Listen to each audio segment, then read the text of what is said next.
menggunakan dasar hukum PP 10 tahun 83 junto PP 45 90. Jadi PP 10 itu sedikit banyak ada yang masih dipakai dan dirubah di PP 45 90. Itu tentang izin perkayaan dan perceraian PNS. Tapi pada siang hari ini kita hanya membahas tentang perceraian. Kemudian untuk terkait penjatuhan hukuman disiplinnya, kita memakai PP 94 tahun 2021 tentang disiplin PNS. Kemudian untuk juknis yang 8 tahun 83, PP 1083 itu memakai SEBAKN nomor 8 garing SE garing 1983. Kemudian untuk juknis yang PP 45 itu kita memakai SEBAKN nomor 48 garing SE garing 1990. Nah ini perlu dikomentari nggak Bu? Jadi walaupun kita pada siang hari ini membahas tentang perceraian, yang pertama ya, tadi disarankan beda nih. Jangan yang pertama tapi perceraian ya. Jadi yang pertama ya alasannya untuk alibinya ya Bu, karena jumlah pegawainya banyak. Itu distribut 9. Kemudian yang lainnya 5. Kemudian kita masuk di aturan. Berdasarkan PP 45 tahun 90, terutama di pasal 3, PNS yang akan melakukan perceraian yang bersangkutan sebagai penggugat atau dalam hal ini berkenan sebagai penggugat itu wajib, namanya wajib itu tidak berbeda, wajib mengajukan permintaan secara tertulis, jangan lisan. Jadi semuanya itu harus tertulis, ada hitam di atas putih. Kemudian wajib juga memperoleh izin cerai terlebih dahulu dari pejabat pembina kepegawaian atau bupati. Namun dalam hal ini ada pejabat yang diberi delegasi adalah sekda. Jadi nanti yang menandatangani izin atau keterangan itu Pak Sekda. Kemudian yang kedua, PNS yang akan melakukan perceraian dalam hal ini berkepentingan sebagai tergugat itu wajib memberitahukan, karena berdasarkan dari panggilan PA, panggilan sidang PA atau relas, kalau kita sebut biasanya relas, itu harus diberitahukan secara tertulis juga adanya gugatan dari suami atau istrinya. Itu selambat-lambatnya 6 hari. Ya, itu ada batas waktunya Ibu Bapak Ibu. Setelah diterimanya gugatan perceraian atau relas panggilan dari PA. Jangan sampai nanti relas PA yang ketiga, biasanya 4 Bu, itu baru lapor, itu sama aja nanti bisa telat. Tapi sebenarnya tadi sudah kami sampaikan bisa dikoordinasikan dengan PA. Semisal harus keluar keterangan dulu baru putusan, seperti itu. Itu juga sama 6 hari dan wajib memperoleh surat keterangan cerai. Jadi untuk penggugat itu namanya izin cerai, kemudian untuk tergugat itu namanya keterangan cerai, seperti itu. Jadi dapat kami simpulkan, PNS yang menggugat pasangannya itu wajib mendapatkan izin dari bupati. Kemudian PNS yang digugat cerai oleh pasangannya wajib mendapatkan surat keterangan untuk melakukan perceraian dari bupati, seperti itu. Kemudian ini terkait sanksi. Itu ada di pasal 15. Jadi PNS yang melakukan perceraian tanpa memperoleh izin cerai atau keterangan cerai dari penggugat dan tidak melaporkan perceraiannya, ya ini biasanya kasus yang sering diabaikan, tidak melaporkan perceraian. Jadi pada saat PNS sudah diputuskan bercerai di pengadilan agama, itu dalam waktu selambat-lambatnya 1 bulan itu harus melaporkan perceraiannya. Tapi biasanya kita kendalinya ada di M1, perubahan gaji. Itu biasanya kewenangannya di situ Bu. Pada saat mengurus M1 dari bendera gaji dari BKP, Mbak ini ada M1 terkait perubahan gender detail. Dicek dulu, ternyata belum diproses izin cerainya. Jadi biasanya konannya di situ kita jaring pakai ngotot gitu. Ya seperti itu. 1 bulan terhitung mulai terjadinya perceraian itu harus dilaporkan. Kalau tidak, itu akan dihukum salah satu hukuman disiplin berat berdasarkan PP Disiplin Pegawai Negeri Sipil. Seperti itu. Ini mohon untuk diperhatikan. Kemudian untuk sebelumnya itu ada kewajiban PNS yang akan mengajukan perceraian. Sekarang porsinya untuk atasan. Jadi setiap atasan sesuai pasal 5 ayat 2 perlu dicermati dan dipedomani bahwa setiap atasan yang menerima permintaan izin untuk melakukan perceraian dari PNS di dalam lingkungannya itu wajib memberikan pertimbangan dalam hal menindaklanjuti untuk proses selanjutnya. Biasanya sesuai dengan alur yang sudah ditentukan dan meneruskannya ke pejabat melalui saluran hierarki atau berjenjang. Itu juga ada jangka waktunya selambat-lambatnya 3 bulan terhitung mulai tanggal yang bersangkutan atau beliau menerima permintaan izin yang dimaksud. Kalau kami sampaikan kok atasannya orang dan menindaklanjuti, ya sebenarnya kena ini juga tergugat dengan cara memanggil mereka secara langsung untuk diberi nasihat. Kalau di PKPP itu SOP-nya adalah memanggil yang bersangkutan untuk kita mediasi atau klarifikasi. Jadi dalam hal ini yang bersangkutan harus memberikan penjelasan, keterangan apa yang mendasari penggugat cerai pasangannya atau sebaliknya. Tertulis. Kembali lagi semuanya harus ditulis atau tertulis, didokumentasikan. Permintaan izin perceraian harus dilengkapi dengan salah satu atau lebih alasan yang mendasar. Ini harus masuk. Kalau di aturan itu ada 6 alasan mendasar. Jadi melakukan perceraian tidak hanya semuanya saja, tapi harus ada alasan yang mendasar. Itu yang akan bisa keluar izinnya. Kemudian dibuat paling kurang rangkap 2. Setiap atasan yang menerima permintaan izin perceraian wajib menyampaikan kepada pejabat paling lambat 3 bulan terhitung mulai yang bersangkutan menerima permintaan izin perceraian. Nah, ini alasan-alasan mendasar apa saja yang harus tercantum dalam permohonan cerai PNS. PNS yang dapat melakukan perceraian apabila ada alasan-alasan yang sah, yaitu salah satu atau lebih alasan mendasar. Jadi ini yang kami maksud tadi, perlu adanya mediasi atau klarifikasi dari yang bersangkutan yang mengajukan atau yang digugat. Bisa dimasukkan di alasan yang mendasar tadi. Salah satu pihak berbuat zina, itu tentunya harus ada bukti, tidak terus hanya tanpa bukti. Itu berdasarkan keputusan pengadilan, kemudian berdasarkan surat pernyataan dari minimal 2 orang saksi yang telah dewasa yang melihat perzinahan dan diketahui atau disahkan oleh pejabat yang berwajib serendah-rendahnya camat. Kemudian dibutuhkan juga oleh apabila tertangkap tangan atau tertangkap basah oleh salah satu pasangan yang mengetahui, itu harus membuat laporan tertulis.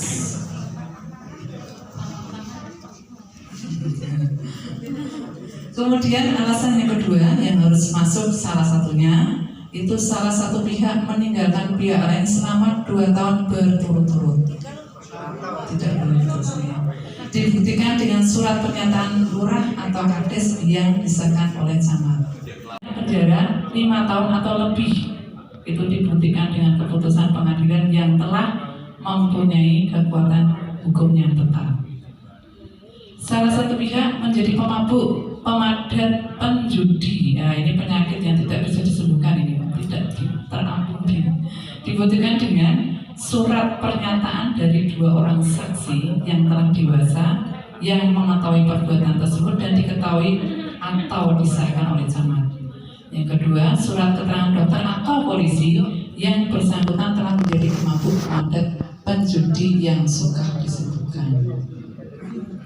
Yang alasan kelima itu salah satu pihak melakukan kekejaman penganiayaan berat yang dibuktikan oleh visum et repertum dari dokter pemerintah atau yang biasa disebut KPRT.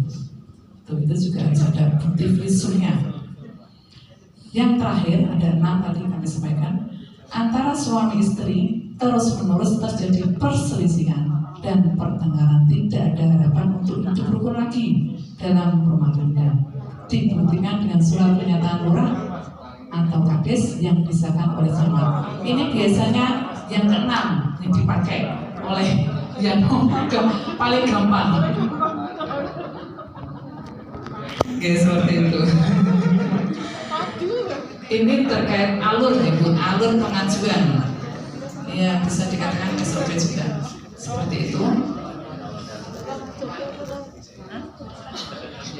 Keluar atau akte cerai sudah keluar itu harus dilaporkan. Seperti itu. Ini alur untuk pengajuan keterangan cerai. Ini yang posisi tergugat. Itu laporan tertulis juga maksimal 6 hari setelah menerima relas pertama. Kita panggil juga tidak apa-apa. Tapi kalau seperti BP4 itu penting harus ada dari badan penasihat. Kemudian ini checklist untuk yang posisi tergugat lebih sedikit. Untuk kasus yang sama-sama PNS, surat pernyataan pembagian gaji. Khusus PNS ya. Permintaan izin untuk bercerai diterima apabila tidak bertentangan dengan ajaran agama yang dianutnya atau kepercayaan terhadap Tuhan Yang Maha Esa. Yang kedua, ada alasan perceraian sebagaimana dimaksud di atas tadi, maksudnya 1-6 tadi alasan mendasar. Tidak bertentangan dengan peraturan perundang yang berlaku. Alasan perceraian yang dikembangkan tidak bertentangan dengan akal sehat. Jadi semuanya harus masuk akal.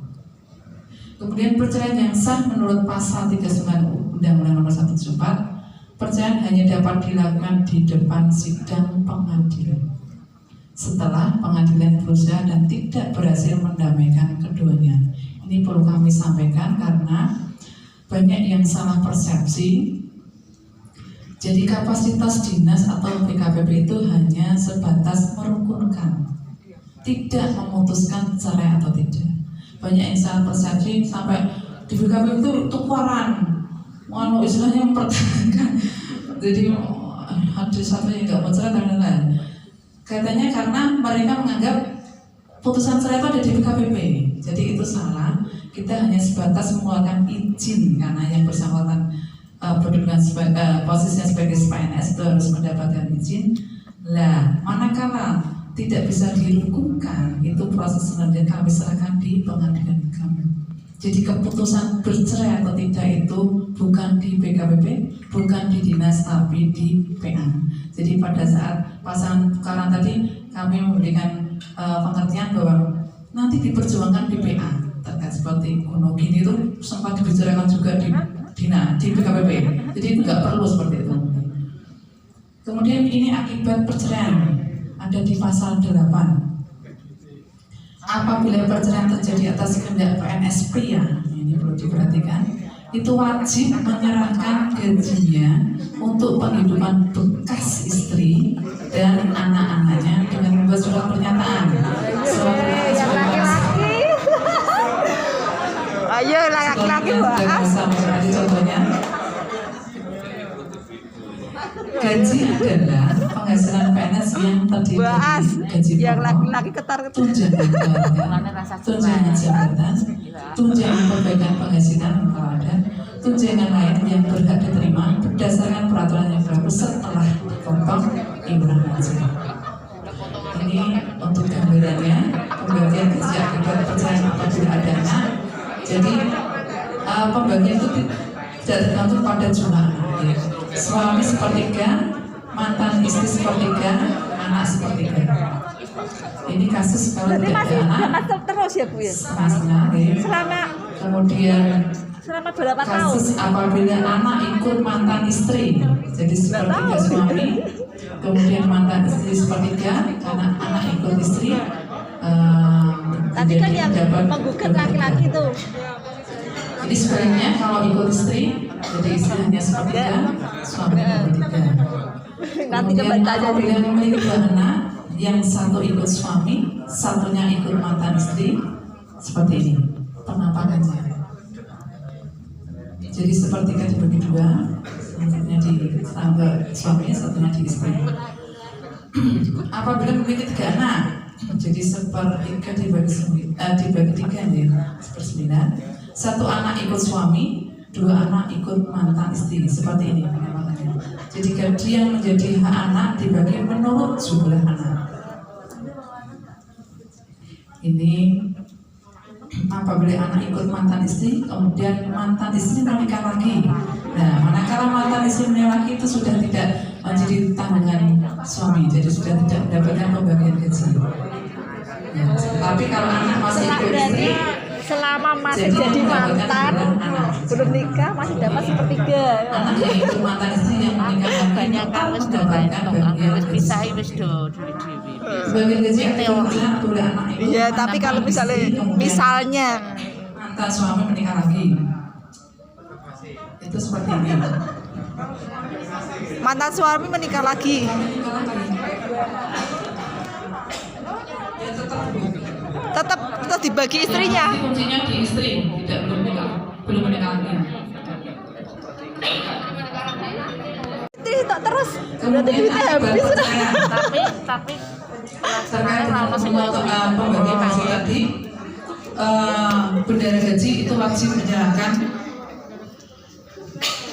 secara langsung bagian gaji kepada bekas istri dan anak-anaknya sebagai akibat perceraian tanpa menunggu. Oh, langsung Terlebih potong dahulu gaji, pengambilan Bu. gaji oleh PNS bekas suami. Berarti kan tidak terima langsung masuk ATM istri. Ya, berarti langsung. Bekas istri dapat mengambil secara langsung bagian gaji yang menjadi haknya dari bendahara gaji atau dengan surat kuasa atau meminta dikirimkan. Itu teknisnya saja. Yang pasti kewajiban suami yang membuat cerai itu harus membagi gaji seperti itu. Ini hanya berbicara teknis, bisa diatur sendiri. Kemudian PNS pria yang menolak, perlu diperhatikan, gajiku pengen tapi tidak wis yang menolak pembagian gaji dan atau tidak mendatangani pembagian gaji dijatuhi hukuman disiplin tingkat berat. Ya gimana ya Pak, itu sudah kewajibannya ya, ya resiko. Kemudian pembayaran gaji dihentikan, ini berarti terhadap anak Gajinya wis men. pemberian gaji dihentikan manakala bekas istri itu wis men berarti ora ono 1/3, ora ono 1/4. kemudian anak telah berusia 21 tahun sepertiga atau sing nyambi, 25 mine tahun gue apabila anak sepertiga. tersebut masih sekolah, yang telah atau pernah menikah atau sudah punya penghasilan sendiri. Selain atas kehendak bersama, maka pembagian gaji menurut kesepakatan bersama. Ya intinya wadolilone seperti itu, karena memang kalau anak itu kan menjadi tanggung jawab bersama. Hak atas bagian gaji untuk bekas istri. Nah ini karena yang PNS pria itu harus membagi gaji. Atas bagian gaji untuk bekas istri tidak diberikan. Nah, berarti kan ini walaupun PNS pria yang menggugat itu kan wajib. Nah ini tidak diberikan manakala apabila perceraian terjadi karena istri terbukti itu berarti ada buktinya ya Bu, tidak sembarangan telah bersedia melakukan penganiayaan berat baik lahir atau batin. Jadi KDRT itu tidak hanya suami, ternyata istri itu ada yang Di kokone kok nyambut gawe terus. Kemudian penjudi yang sukar disembuhkan, meninggalkan 2 tahun berturut-turut tanpa izin dan alasan. Oh, di luar negeri. Yang dalam ini tanpa izin. Hal lain di luar kemampuannya. Kemudian tetap diberikan apabila semisal ini yang menggugat berarti istri ya.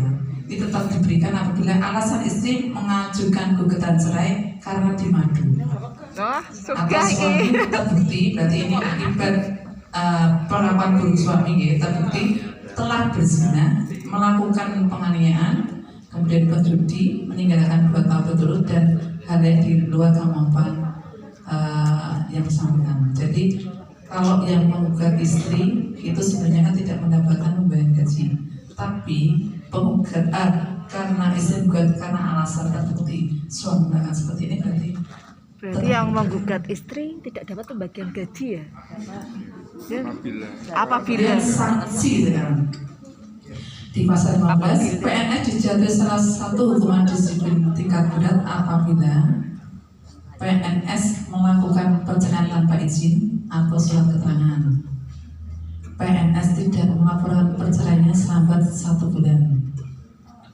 Atasan yang tidak diberikan pertimbangan dan meneruskan permintaan izin perceraian atau pemberitaan gugatan cerai selambatnya 3 bulan. Jadi dilengke ya Bu, kalau ada yang mau cerai atasannya dilengke. Gitu. Pejabat yang tidak memberikan keputusan terhadap permintaan izin cerai atau keterangan cerai selamanya 3 bulan. Kemudian terakhir, PNS menolak pembagian gaji akibat perceraian. Dari semua sanksi ini terkait hukumannya atau penjatuhannya ada di pasal 41 PP 94 tahun 2001 tentang disiplin PNS. Disebutkan bahwa PNS yang melanggar ketentuan PP 10 tahun 83 Junto PP 45 tahun 90 dijatuhi salah satu hukuman disiplin berat.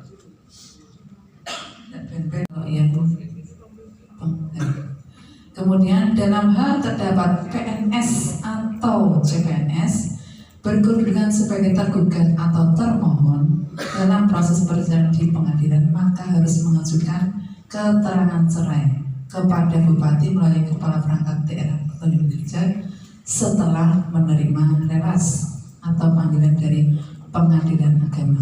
Dalam hal ini relas pertama. Pegawai negeri sipil dijatuhi satu hukuman disiplin tingkat berat apabila melakukan perceraian tanpa memperoleh izin keterangan cerai dari pejabat, tidak melaporkan perceraiannya selamanya 1 bulan, yang bersangkutan mendapatkan putusan cerai. Itu ya. Kemudian dalam hal terdapat PNS atau calon yang akan melakukan perceraian baik yang benar-benar penggugat atau tergugat dan sudah melaporkan ke atasan, maka atasan wajib memberikan pertimbangan dan meneruskannya kepada pejabat melalui saluran hierarki secara berjenjang dalam jangka waktu 3 bulan. Itu sudah disampaikan. Kemudian setiap atasan yang tidak memberikan pertimbangan dan tidak meneruskan permintaan izin atau pemberitahuan adanya gugatan cerai selamanya 3 bulan dijatuhi salah satu hukuman disiplin berat. Tadi sudah disampaikan juga. Nah, ini mediasi atau klarifikasi adalah upaya untuk merukunkan kedua belah pihak, baik penggugat dan tergugat. Namun apabila kedua belah pihak tidak bisa atau tidak mungkin untuk dirukunkan kembali, maka proses selanjutnya diserahkan ke pengadilan agama. Nah, itu tadi yang kami sampaikan, keputusan perceraian ada di pengadilan agama.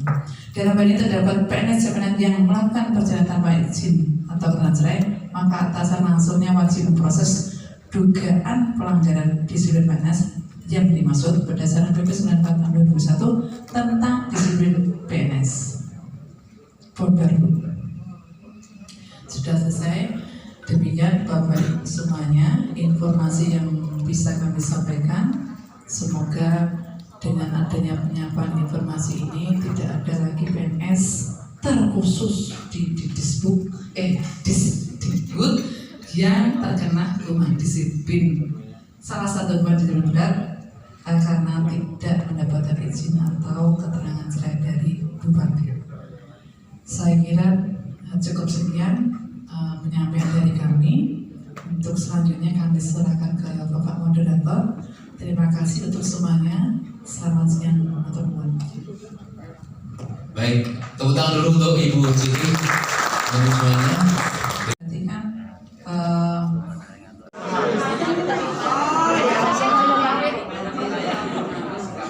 sebagai atasan, ya.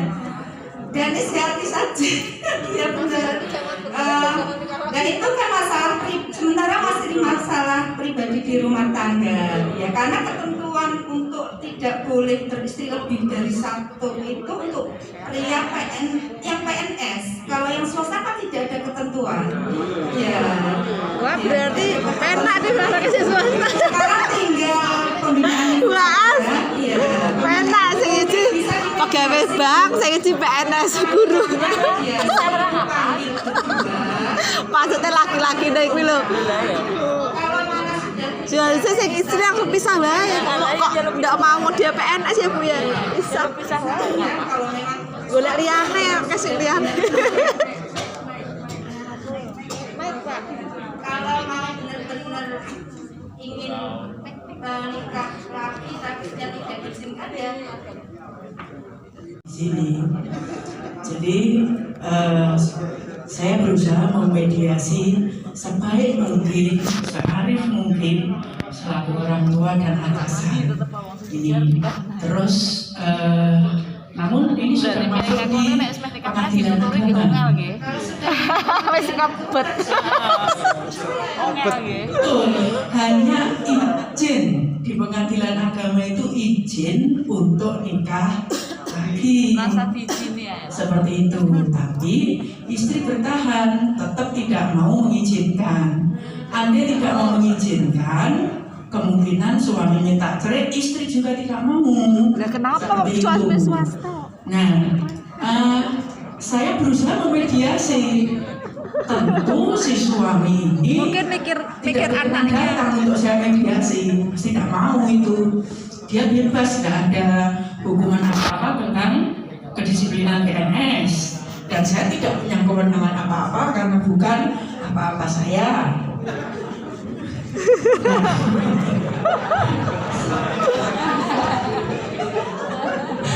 Nah ini kepengen saya merukunkan dan menggagalkan pernikahan lagi seperti itu. Iya.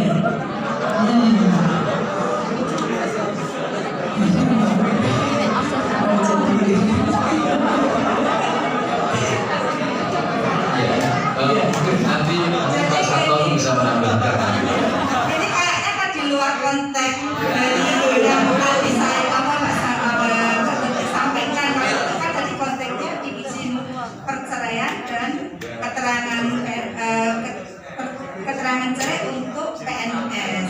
Kalau ini kan memang tidak diatur di aturan kalau PNS. Kalau laki-laki swasta mau menikah lagi itu memang tidak diatur. Cuma diaturnya kalau wanita itu tidak boleh menjadi istri kedua, tidak boleh kawin siri dan sebagainya. Tapi kalau suaminya mau PNS mau menikah lagi itu memang tidak diatur, tergantung PNS wanitanya itu mau misalnya tidak ada keterangan suami PNS meninggalkan rumah yang mungkin bisa mengajukan cerai. Berarti rada hukumnya kuwi ta mau.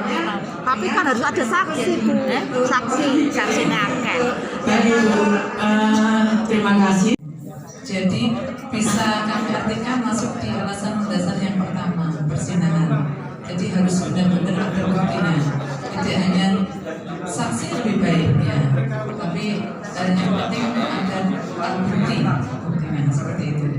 Kemudian terkait gugatan cerai karena alasan PNS, ini terkait suami yang loyo. Okay. Kalau kasus seperti ini, saya belum pernah kami tangani.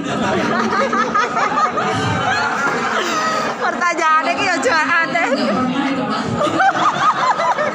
Bisa dibuktikan tidak itu Pak? Ya itu paling disuruhkan itu di alasan percekcokan seperti itu. Jadi itu efek dari permasalahan rumah tangga ya, itu kan istilahnya imbasnya seperti itu.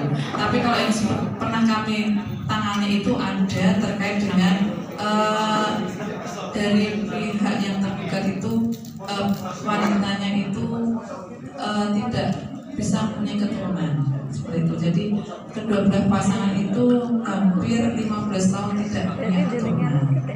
Tetapi dalam hal ini kedua belah pihak itu sudah Yang kemarin sepakat. minta.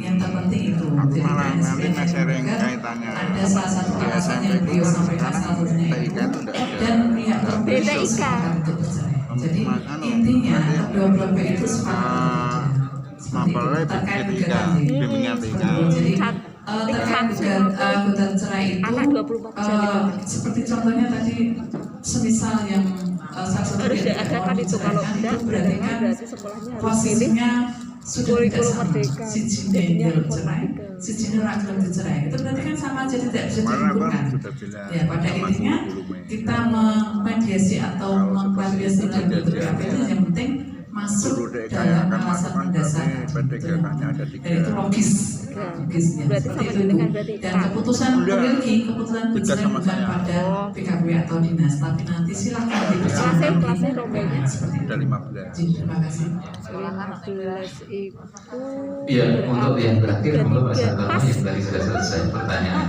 pas itu Dan ambil memberikan BTK. pertanyaan atau pencerahan nah, sebagai penanggung jawab bidang ketenagaan di Dinas Pendidikan Kabupaten Kendal. Nah itu Kami persilakan. kurikulum pada Matur suwun. Sekali lagi nanti dengan itu tadi saya sampaikan terima kasih di forum ini untuk Bu Ida dan Bu Tuti di sela-sela kesibukan beliau yang luar biasa ya nanti akan berkenan tak konsultasikan hadir Kita di ada masuk forum grup ini karena Grup beliau WA. sangat menyadari nggak masuk kita di ranking 1 Bersama RT Iya. dan sebagainya Dari tahun tentang ke tahun. BTK. dan itu menurut saya yang selalu dalam setiap kesempatan kalau disebut ranking 1 saya keberatan karena komunitas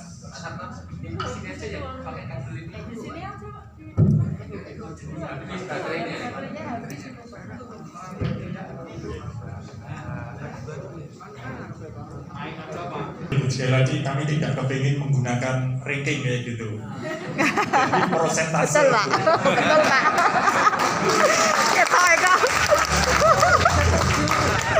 persentase karena menurut saya di setiap kesempatan itu yang namanya dinas pendidikan urusan kepegawaian pasti menurut saya dengan cara apapun itu Nomor 1. untuk diperingkat apa dalam posisi berkonotasi negatif itu tentu kita menjadi pemenang. Urusan data pasti saya kalah. Karena menurut saya lihat di tabulasinya misalnya di dinas lain mungkin hanya ada 35 orang, 15, tetapi kita sampai 4.000 sekian. Yang lain diberi waktu seminggu, kami pun juga diberi waktu. Kalau instansi lain diberi waktu seminggu, dinas pendidikan mestinya 20 minggu saya. Sekali lagi yang percaya, tapi di forum ini saya bukan berarti menurut saya mengkonfirm tidak, tapi kami mengajak memang betul-betul ini menjadi perhatian Ibu. Kami waktu itu dikasih ketenagaan SMP langsung harus menyampaikan hukuman disiplin waktu itu menurut saya langsung 2 orang Bu. Kemudian setelah itu ada lagi dan menurut saya menghadapi yang seperti ini tentu menjadi siksaan batin bagi kami. Kami selama ini bisa menghindar Bu. Setiap menurut saya ada teman-teman yang seperti itu dirujukkan mendampingi perujukan di dinas di BKPP, dinas pendidikan diminta mendampingi. Kami selama ini bisa menghindar. Hanya sekali yang tidak bisa menghindar karena saya harus hadir. Mohon maaf, saya 2 malam tidak bisa tidur. Waktu itu sudah beda nih. Yang mengkonfirmasi ada juga Pak Budi kayak gitu. Terus yang dilihat itu cantik masalahnya.